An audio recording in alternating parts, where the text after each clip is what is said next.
Hey everyone, welcome back to my channel. If you're new here, my name is Erica with Memory Box Candle Co. and I make videos all about making and selling candles. And yes, the title is correct. You read that right. I finally tried 464 wax for the very first time. I'm sure some of you were either confused or surprised at the title. You probably are thinking that I'm either working with that wax currently or I've worked with it before in the past. But nope, I've never tried 464 wax before, and I was kind of putting it off for the longest time because I am going to be completely straight up with you guys. I really haven't had any desire to work with this wax. I've heard nothing but problems and complaints and issues with this wax, and it was just never something that I wanted to really, I was super excited to work with. So I really wanted to do a video on this to kind of give my first impressions on this wax, because that's all this is just kind of first impressions, what I did, and sharing you guys, the wicks, the jars, the temperatures that I used, all of that kind of stuff I will share with you guys. And I am obviously not an expert on this wax. This is the wax that I get the most questions on, and I've given suggestions more than anything because I don't have experience with it. So the biggest suggestion that I would always give to people, because the main issue that I always get with 464 wax is there's no hot throw, and why does my candle look so ugly after it burns? Those are the two things that I always get. I can't even tell you guys how many times I've received an email. It's just a photo and why is my candle ugly? I'm not even joking. I get that all the time. So I really wanted to experience it myself because it's such a popular soy wax. So that is what we are going to be discussing in today's video. So what I did was months ago, I'm talking maybe 5-6 months ago, something like that, I ordered a 3-pound bag of 464 wax from California Candle Supply because I knew that I was going to eventually want to try it out and make a video on it, but that time just got pushed out, and finally I decided that it was probably time to do that. So the main thing that I kind of wanted to point out in this video, and kind of my process and my thinking on this wax versus the waxes that I'm used to working with. So I'm not used to working with waxes that are in flake form. So flake form like this, I'm hoping you guys will be able to see, it's dropping all over my floor, but it just comes in little flakes like this. And to me, when I think of this kind of wax, it's very dry. So I always have thought of 464 as just being a very dry wax, and that's why it looks like that after it settles. So after it's been burning and after it settles. So that's always been my thought process. And so what I did was I got this 10-pound bag of Cocoa 83 from Swans, and I wanted to blend it with 464 because that has always been my suggestion to anybody talking about how they don't like the tops of their candles after it burns when using 100% 464. So I always recommend for them to blend it with a small amount of Coconut 83 or any kind of very creamy, smooth wax, because I hope you guys will be able to see the difference. I'm just trying to bring this up to the camera. So this is Coconut 83, and it's very creamy, versus something like this. This is hard to explain or hard to show, but on here, it's just very dry and crumbly. So that's just been kind of how I've thought about waxes this entire time. I've thought, what's the consistency of it before it ever becomes a candle? And that's kind of how I've thought about, okay, well, when it becomes a candle, it's probably going to go back similar to that consistency. So that's why with a creamier wax like that, it's going to stay in a more creamier consistency when it's in a candle form. So what I decided to do was do 3 different tests. So they are all in the same jar. These are the clear 13.5 ounce jars they're the Cali jars from California Candle Supply. And they accidentally sent me the clear jars instead of the matte black ones. So I decided to use these as testers. So what I did was I did 3 different kinds of blends. This one is just 100% 464. This one is a blend of 80% 464 and 20% Coconut 83. And this one is a 50-50 blend of both of the waxes. So both 50% Coconut 83, 50% 464. I also decided to work with temperatures that I am most comfortable working with. So I typically work with pretty hot temperatures when working with my Soy 10, that is my primary wax that I use. So what I did was I heated all of these to the same temperature and I poured them all at the same temperature. So I heated to 185 and I did 9.7% fragrance oil. So the fragrance oil that I used is Fraser Fur by Candle Science.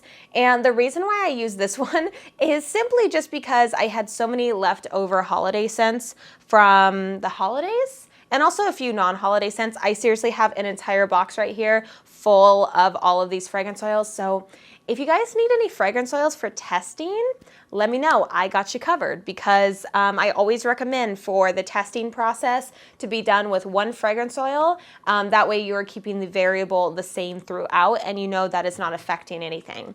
So all of these are 9.7% fragrance oil. I heated all of them to 185. I poured in the fragrance oil. I kept it at that higher heat of 185 on the double boiler.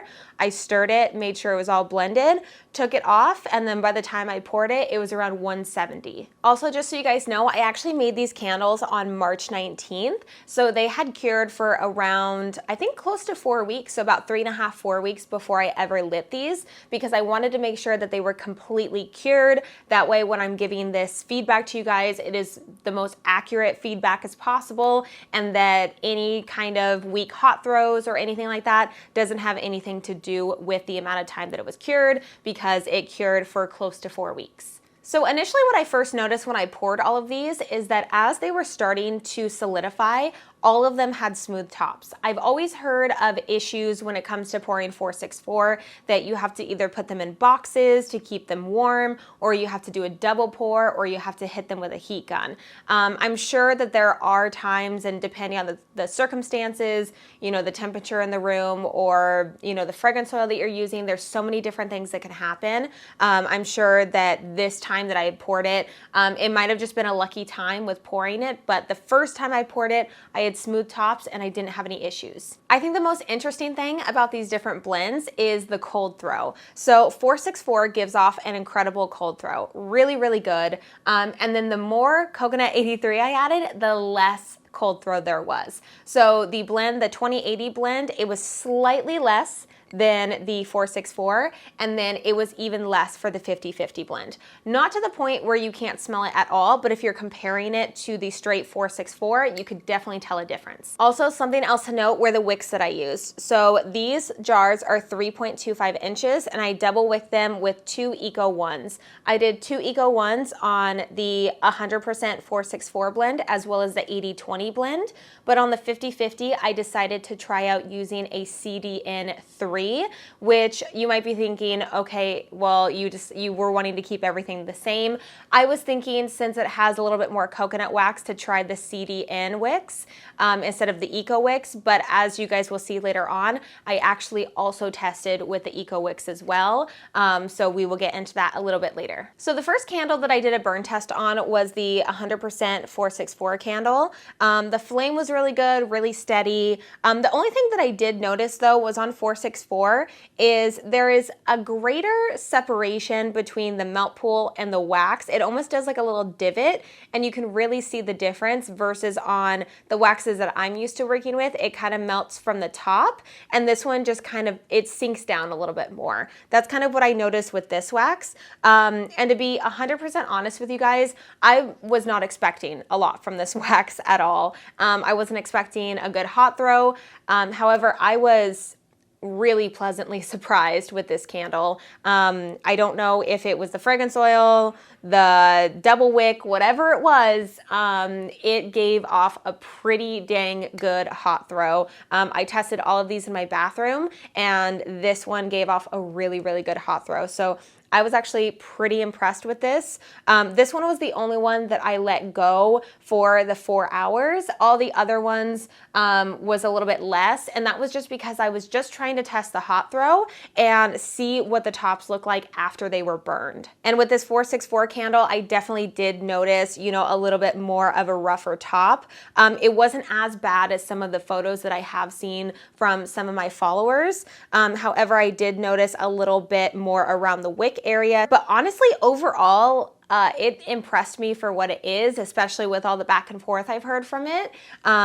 It was actually a pretty good first impression. So now the 80-20 candle. So now with this one, what I had noticed was I lit the wicks, and within a few minutes, I noticed that a sinkhole was forming near one of the wicks, and it sunk, and then the wick actually drowned in it. So what I did was I had to, I tried to pull out the wicks, but it's really hard to pull out the wicks because I didn't have my tool with me.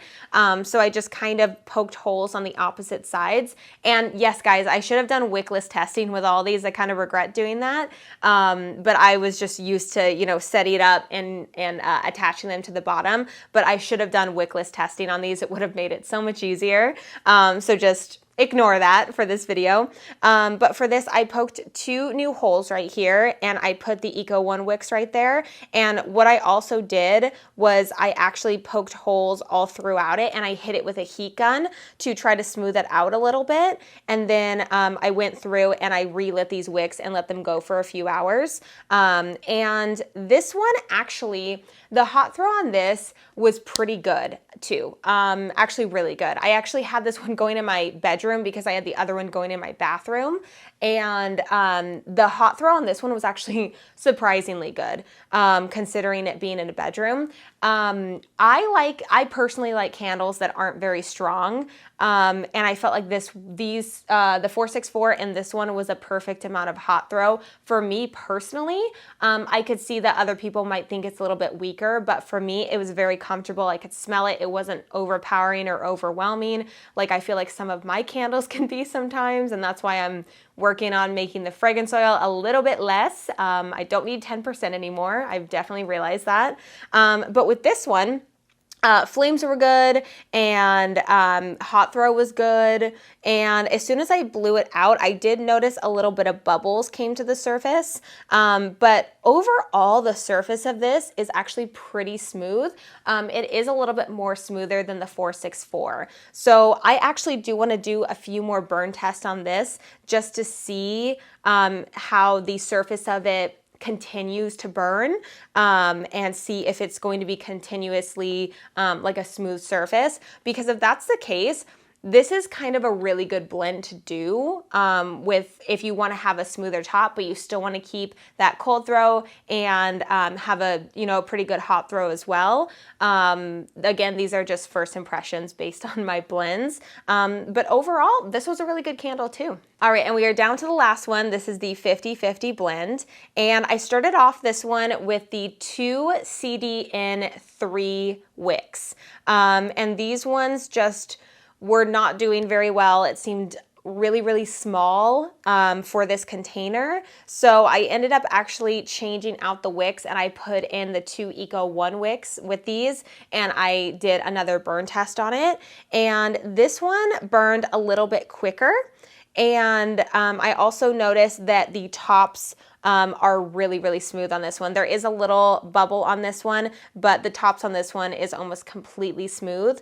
So that is a benefit to this. However, the hot throw on this was way weaker. So it's pretty interesting seeing all these results actually, and how the scientifically, chemically, whatever it is, can change based on the formulation of each waxes together. So by adding only 20% into this one, it really didn't change it all that much in terms of the hot throw.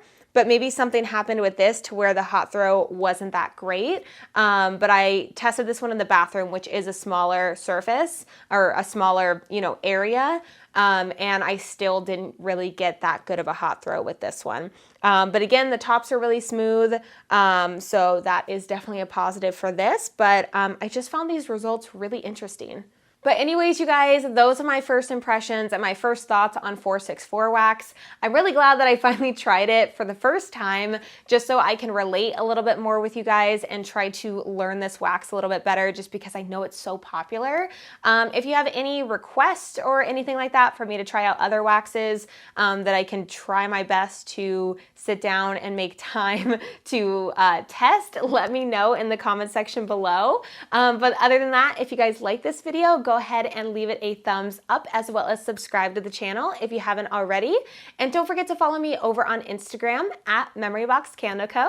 And I will see you guys in the next video. Bye, guys. Overall, I will say I was entirely overwhelmed and pleasantly surprised.